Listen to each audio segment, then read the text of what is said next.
Hello everyone, we are here to discuss the paper of biology subject paper number 3, okay, term 2. So here are some of the general instructions.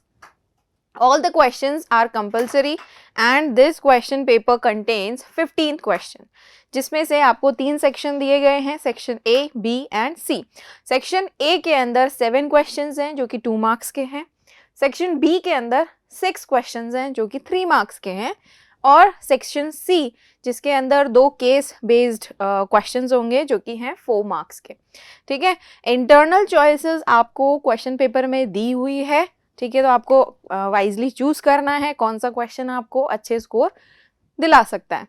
And there is no negative marking. ठीक है, तो ये है general instructions जो आपको science के paper में देखने को मिलेंगे.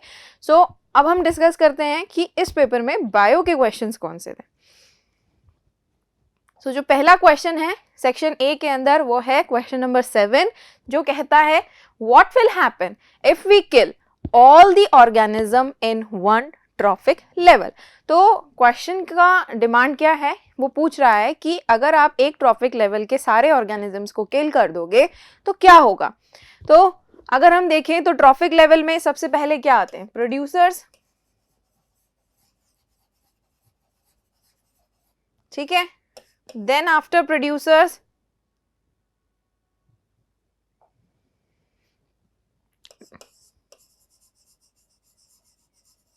Primary consumers.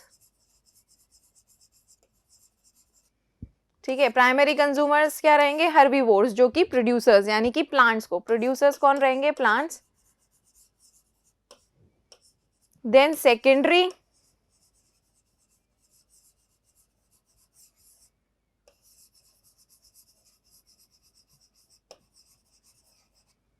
जिसमें रहेंगे आपके कार्निवोर्स एंड देन टर्शरी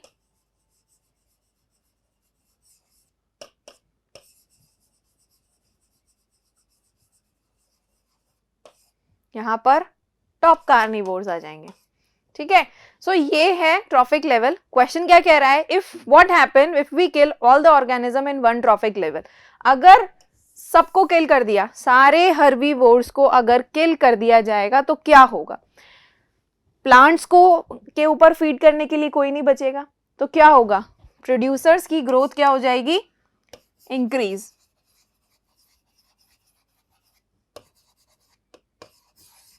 ठीक है, प्रोड्यूसर्स की ग्रोथ इंक्रीज हो जाएगी.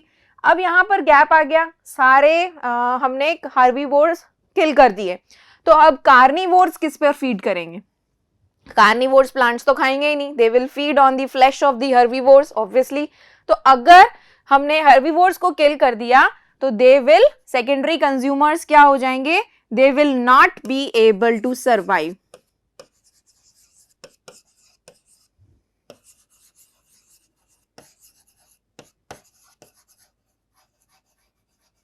ठीक है, so this will happen if we kill all the organism present in one trophic level.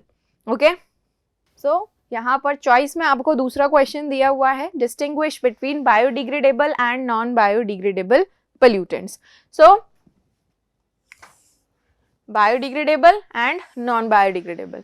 So pollutants क्या होते हैं, first of all we will discuss that. Pollutants क्या होते हैं, ऐसे सब्सटेंस जो कि पोल्यूशन कॉज कर रहे हैं. तो पोल्यूटेंट्स भी 2 टाइप के हैं, biodegradable and non biodegradable. So biodegradable pollutants वो होते हैं that can be broken down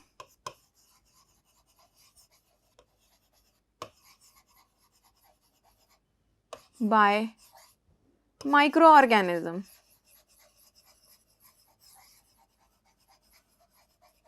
ठीक है, माइक्रो ऑर्गेनिजम्स अगर उनके ऊपर एक्ट करें तो वो नॉन टॉक्सिक सब्सटेंस में कन्वर्ट हो जाते हैं, लेकिन नॉन बायोडिग्रेडेबल सब्सटेंस में ऐसा नहीं होता है, they can not broken down. ठीक है, जो नॉन बायोडिग्रेडेबल पोल्यूटेंट्स हैं वो माइक्रो ऑर्गेनिजम्स के एक्शन से ब्रेक डाउन नहीं होते हैं. सेकेंड अगर डिफरेंस हम देखें तो जो बायोडिग्रेडेबल हैं they can be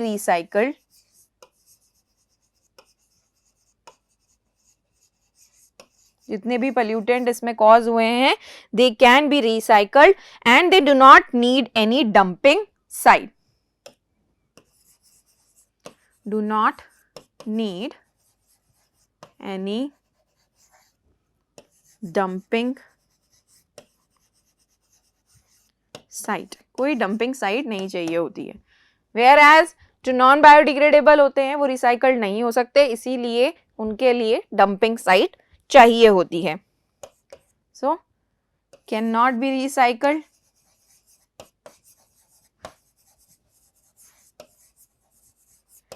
hence they require a proper dumping site। ठीक है, डंपिंग साइट चाहिए।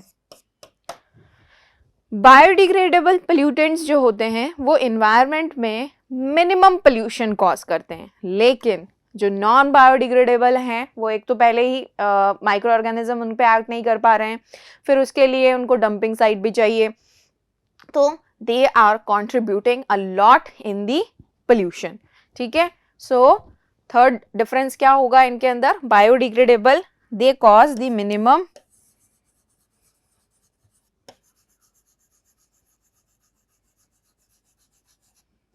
pollution, here जो नॉन बायोडिग्रेडेबल है they causes the maximum pollution.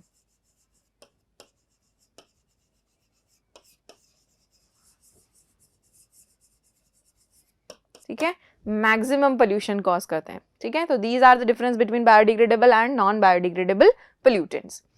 Now moving on to the next question, section B में हम आ जाते हैं। 11th नंबर का क्वेश्चन है जो कि है 3 मार्क्स का। Number of trophic level is limited to 3 to 4 in a food chain, give reason. तो फूड चेन होती है, उसके अंदर सिर्फ 3 से 4 ही लेवल क्यों होते हैं? अभी मैंने स्टार्टिंग में फर्स्ट क्वेश्चन में आपको ड्रॉ करके बताया था, producers, primary consumers, then secondary and then tertiary. इसके बाद आगे क्यों नहीं होता है, क्वेश्चन का डिमांड ये है। तो अगर हम सपोज, ठीक है, एनर्जी का ट्रांसमिट होता है, हर ट्रॉफिक लेवल में एनर्जी का ट्रांसमिट होता है, एनर्जी एक लेवल से दूसरे लेवल में जाती है और अप्रोक्सीमेटली 80 to 90% एनवायरनमेंट में लॉस्ट होती है अकॉर्डिंग टू द 10% लॉ।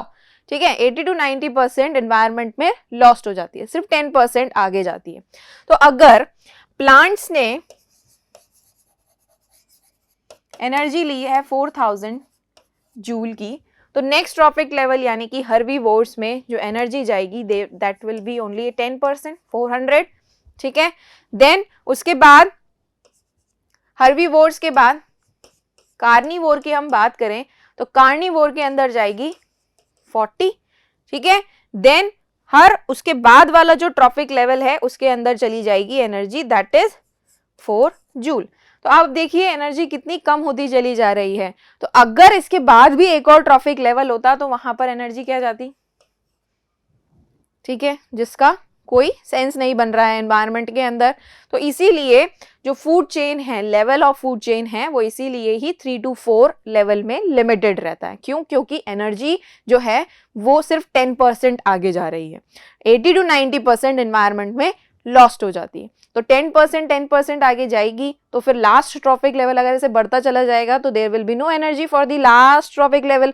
सो इसीलिए जो ट्रॉफिक लेवल्स हैं वो लिमिटेड रहते हैं। Okay, now moving on to the next question that is also of 3 mark. Question number 12, what is biological magnification? Second part है, will the level of this magnification be different at different level of ecosystem?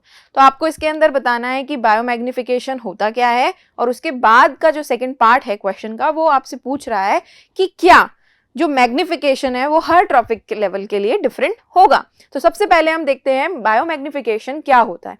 तो biomagnification refers to the increase in the concentration, so increase in the concentration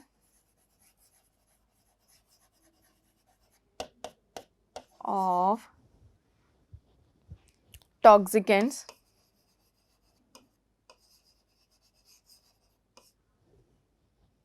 at each successive trophic level.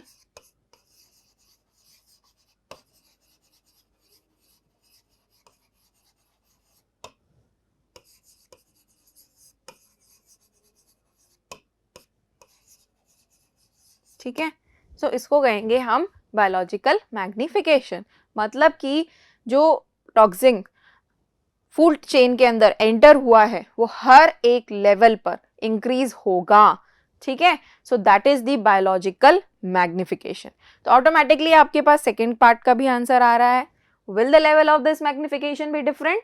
Yes, obviously it will be different.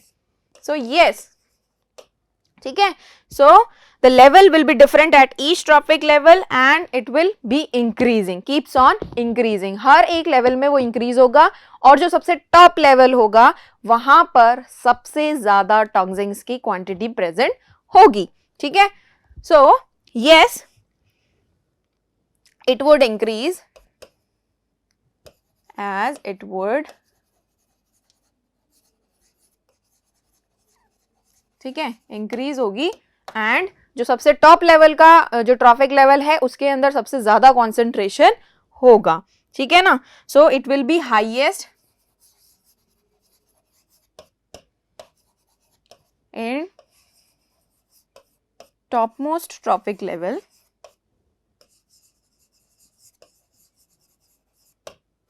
ठीक है, जो top most trophic level है वहां पर ये सबसे ज्यादा होगा और उनके अंदर ये उनकी बायोलॉजिकल प्रोसेस को इफेक्ट करेंगे। जो भी टॉक्सिन्स हैं जो कि उनके अंदर एक्यूमुलेट हो रहे हैं तो हर ट्रॉफिक लेवल में बढ़ते चले जा रहे हैं, कम नहीं हो रहा है, बढ़ता चला जा रहा है। तभी तो इसका नाम है लिविंग ऑर्गेनिजम्स, यानी कि बायोलॉजिकल।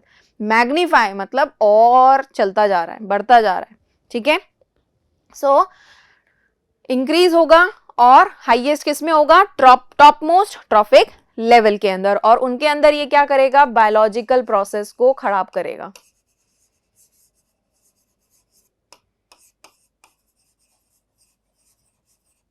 ठीक है, ये अफेक्ट है, बायोलॉजिकल प्रोसेस को अफेक्ट करेगा। और बायोलॉजिकल प्रोसेस जैसे कि उनका ग्रोथ हो गया, रिप्रोडक्शन, ठीक है, जितने भी बायोलॉजिकल प्रोसेस है सब में वो कहीं ना कहीं जाकर उनको अफेक्ट कर सकता है।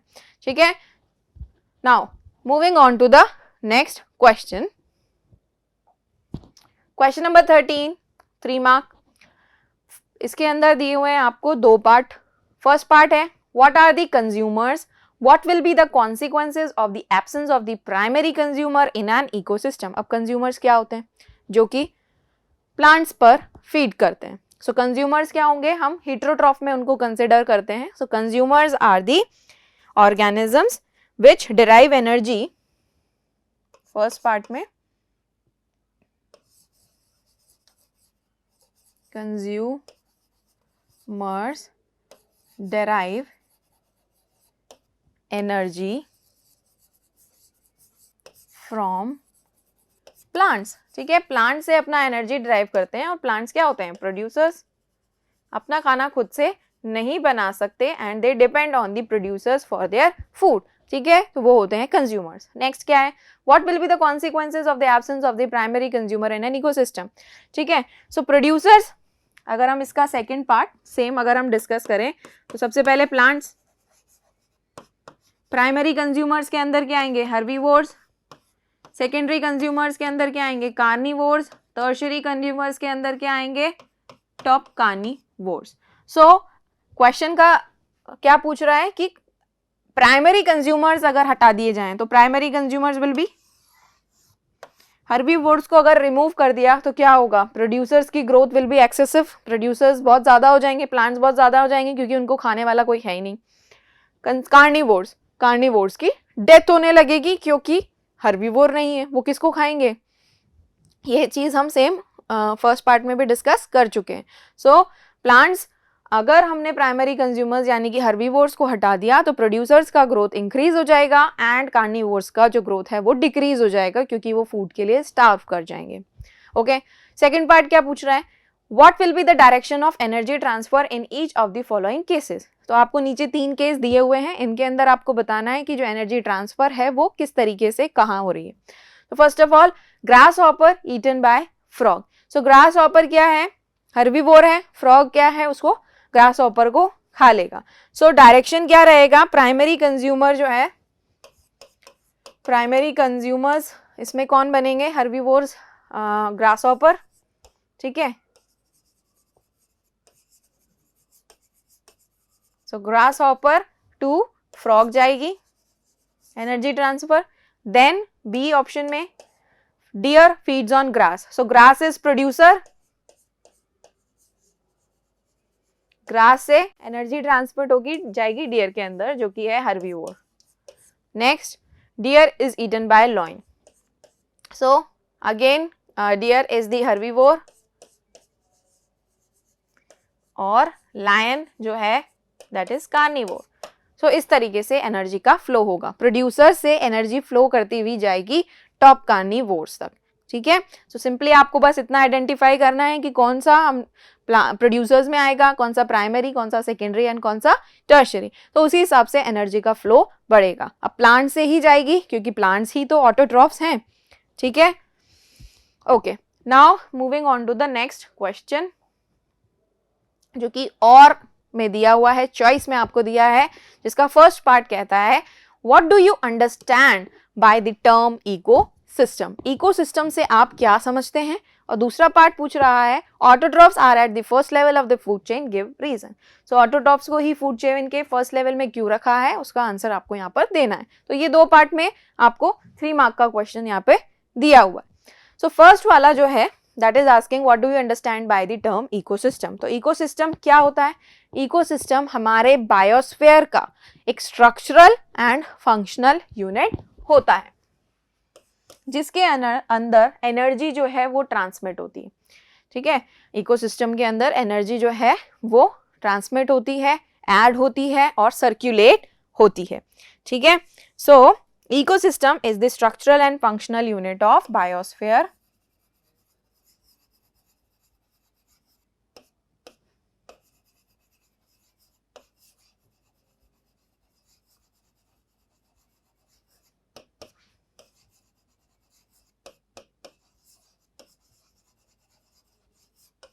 ठीक है, हमारे बायोस्फीयर का स्ट्रक्चरल एंड फंक्शनल यूनिट है, प्लस जिसके अंदर एक स्टेबल इकोलॉजिकल यूनिट भी आप इसको कह सकते हो,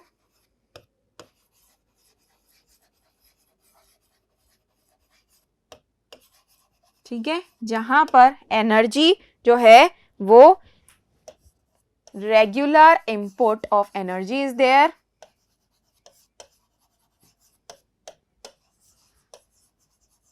ठीक है, एनर्जी का रेगुलर इनपुट है प्लस उसका सर्कुलेशन है। इकोसिस्टम के अंदर जो है एनर्जी इनपुट होती है, यानी कि प्रोड्यूसर्स से एनर्जी आई, देन डिकम्पोजर्स उसको वापस से अर्थ में लौटा देते हैं, ठीक है। तो ये स्ट्रक्चरल एंड फंक्शनल यूनिट होता है हमारे बायोस्फीयर का, और एक स्टेबल इकोलॉजिकल यूनिट भी इसे कह सकते हैं, जिसके अंदर एनर्जी का इनपुट होता है एंड वो एनर्जी सर्कुलेट भी होती है।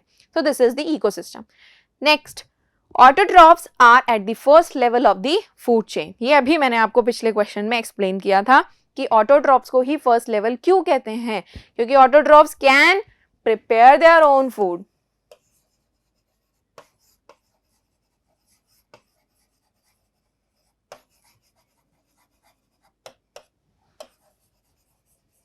ठीक है, अपना खाना खुद से बना सकते हैं। बाकी जितने भी ऑर्गेनिज्म हैं, कंज्यूमर्स हैं, वो ऑटोट्रॉफ्स पे ही डिपेंड करते हैं। तो एनर्जी आनी तो चाहिए, इनपुट तो होगी, तो सबसे पहले सन की एनर्जी को कौन कन्वर्ट करता है एनर्जी में, that is autotrophs. So autotrophs make their own food and they are the ultimate source of energy,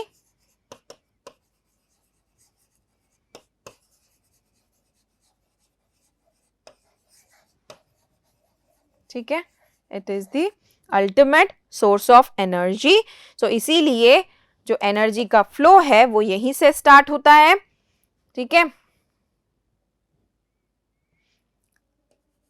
that's why जो फूड चेन है उसका फर्स्ट ट्रॉपिक लेवल कौन रहेगा, ऑटोट्रॉफ्स रहेंगे। Okay, so this is the question. Moving on to the next question, that is section C. So question number 14 जो कि 4 mark का है। Read the following and answer the questions from 1 to 5 given below. ठीक है, आपको ये diagram दिया हुआ है यहाँ पर और इसके बाद आपके इसमें 1 to 5 क्वेश्चंस दिए हुए हैं जिनका आपको आंसर करना है. To study the ozone layer depletion, Mrs. Sharma, a science teacher, draw the given flow chart on the blackboard. She asked the students to fill the bubbles labeled as 1 to 5 in the flow chart. तो Mrs Sharma ने ये diagram draw किया है, उन्होंने ये 5 bubble दिए हैं बच्चों को फिल करने के लिए. फर्स्ट बबल कह रहा है ओजोन डिप्लीशन सब्सटेंस बताने हैं, सेकंड बबल कह रहा है formation of ozone, third bubble कह रहा है वेयर इट इज फाउंड यानी कि ओजोन कहाँ पे मिलती है, फोर्थ बबल कह रहा है what is ozone, fifth bubble कह रहा है effect of ozone depletion, ozone depletion के क्या क्या इफेक्ट है.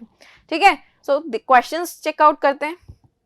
First question, what are ozone depleting substance. तो ओजोन डिप्लीटिंग सब्सटेंस क्या होते हैं, क्लोरोफ्लोरोकार्बन्स, मीथेन, नाइट्रस ऑक्साइड, ठीक है, chlorine carbon tetrachloride, these are the ozone depleting substance. तो क्या है, CFCs, नाइट्रस ऑक्साइड, ठीक है, CH4 मीथेन, ठीक है, carbon tetrachloride, okay, then these are the ozone depleting substance. इनकी वजह से जो ओजोन प्रोटेक्टिव लेयर जो हमारे अर्थ पे एज अ ब्लैंकेट प्रेजेंट है, हमें हार्मफुल रेज से प्रोटेक्ट कर रही है, उसके डिप्लीशन में ये सारे पोल्यूटेंट्स कंट्रीब्यूट करते हैं. How is ozone formed. अब ओजोन बनती कैसे है. तो सेकेंड क्वेश्चन का आंसर ये है कि जो ओजोन है, सो ओजोन के अंदर जो एटॉमिक ऑक्सीजन है वो क्या करती है, रिएक्ट करती है किसके साथ, मॉलिक्यूलर ऑक्सीजन के साथ.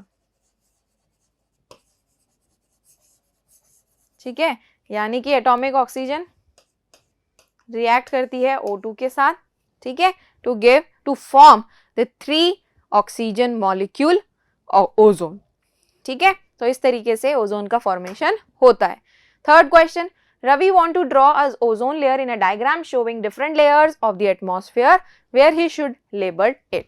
तो different layers of atmosphere अगर बनाएंगे तो उसके अंदर ओजोन कहाँ पर उसको लेबल करना है, रवि को ये समझ नहीं आ रहा है, तो ये हमें बताना पड़ेगा कि रवि को कहाँ बनाना है. तो जो जितने different levels of atmosphere है उसके अंदर जो stratosphere layer होती है वहाँ पर ओजोन प्रेजेंट होती है. ठीक है, and this stratosphere layer is 15 to 30 kilometer above from the ground. ठीक है, स्ट्रेटोस्फेयर के अंदर ओजोन प्रेजेंट होती है and that is 15 to 30 kilometers above from the ground, above the earth surface. आप यहाँ पे लिख सकते हो more accurately. ठीक है, अर्थ सरफेस से 15 to 30 किलोमीटर अबव स्ट्रेटोस्फेयर एक लेयर प्रेजेंट होती है, उस स्ट्रेटोस्फेयर लेयर में ये हेल्पफुल ओजोन प्रेजेंट होती है. फोर्थ क्वेश्चन क्या पूछ रहा है, what is the difference between good ozone and bad ozone. Good ozone और बैड ओजोन में आपको डिफरेंस बताना है. तो देखिए, good ozone and bad ozone में डिफरेंस ये है कि अगर ये ओजोन हमारे एटमॉस्फेयर में प्रेजेंट है, स्ट्रेटोस्फेयर में प्रेजेंट है, तो that means that is protecting us from the harmful ultraviolet radiations of the sun. Sun से जो भी अल्ट्रावायलेट रेडिएशंस आ रही है उनसे हमें प्रोटेक्ट कर रही है. ठीक है, but the same ozone molecule अगर ग्राउंड लेवल पे प्रेजेंट है तो that is harmful for us, हमारे लिए कोई फायदेमंद नहीं है वो. अगर ग्राउंड लेवल पे प्रेजेंट है तो वो उससे हमें नुकसान हो रहा है, तो that is considered as a bad ozone. ठीक है, गुड ओजोन कौन सी है, जो स्ट्रेटोस्फेयर में प्रेजेंट है, हमें प्रोटेक्ट कर रही है. लेकिन बैड ओजोन कौन सी है, जो ग्राउंड लेवल पर प्रेजेंट है और हमें नुकसान पहुंचा रही है. तो this is the good and bad ozone. Next, fifth वाला, what could be the effect of ozone depletion. अब ओजोन का डिप्लीशन होगा तो क्या होगा, जितनी सन की हार्मफुल अल्ट्रावायलेट रेडिएशंस है वो अर्थ तक आएगी, हम तक पहुंचेगी. ठीक है, हमें ह्यूमन बीइंग्स को कैंसर होने के चांसेस हैं, इम्यून सिस्टम हमारा डिस्ट्रॉय हो सकता है. ठीक है, और भी रेस्पिरेटरी प्रॉब्लम्स हो सकती हैं, और जो आई साइट प्रॉब्लम है वो भी इससे देखने को मिलती है, ठीक है। ग्लोबल वार्मिंग हो सकता है, weakening of our immune system, so these are the some of the effects caused by the ozone depletion, ठीक है। Now moving on to the next question that is given in the choice, state 10% law of energy flow, explain with an example how energy flows through different trophic level. So 10% law के बारे में आपको बताना है और बताना है कि कैसे एक ट्रॉफिक लेवल से दूसरे ट्रॉफिक लेवल में एनर्जी का ट्रांसफर होता है। सो 10% लॉ मैंने अभी स्टार्टिंग में भी एक्सप्लेन किया कि हर एक ट्रॉफिक लेवल में सिर्फ और सिर्फ 10% एनर्जी ही ट्रांसमिट होती है, बाकी 80 to 90% एनवायरमेंट में लॉस्ट हो जाती है, ठीक है। सो 10% law is that only 10% energy entering a particular trophic level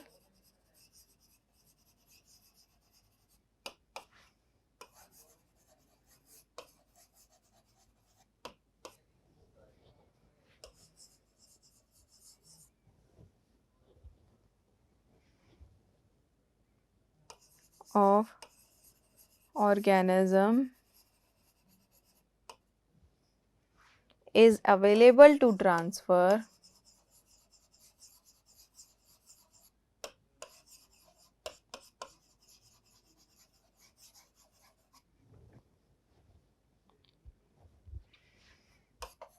to next trophic level, ठीक है। बाकी जो 90% है वो वहीं डिस्ट्रॉय हो जाएगी। हमने अभी पिछले क्वेश्चंस में भी डिस्कस किया था कि अगर प्लांट्स ने 10% एनर्जी फिक्स की है 4000 जूल की, तो 10% ही आगे जाएगी, हर्बीवोर्स में 400, देन कार्निवोर में 40, ठीक है, देन आगे 4.4 रह जाएगी, ठीक है। तो इस तरीके से 10% ही एनर्जी आगे जाएगी, 80 to 90% एनवायरनमेंट में लॉस हो जाएगी, ठीक है। तो आप इसका एग्जाम्पल के थ्रू ऐसे एक्सप्लेन कर सकते हैं। सपोज फॉर एग्जाम्पल आपने लिखा है यहाँ पे प्लांट्स, सो प्लांट से only 10% energy will go to herbivore, only 10% will go to the carnivores, ठीक है। कार्निवोर्स से टॉप कार्निवोर्स में भी 10% ही एनर्जी आगे जाएगी, remaining 80 to 90% lost in the environment. So this is the 10% law of energy flow. Okay, so these were your biology questions.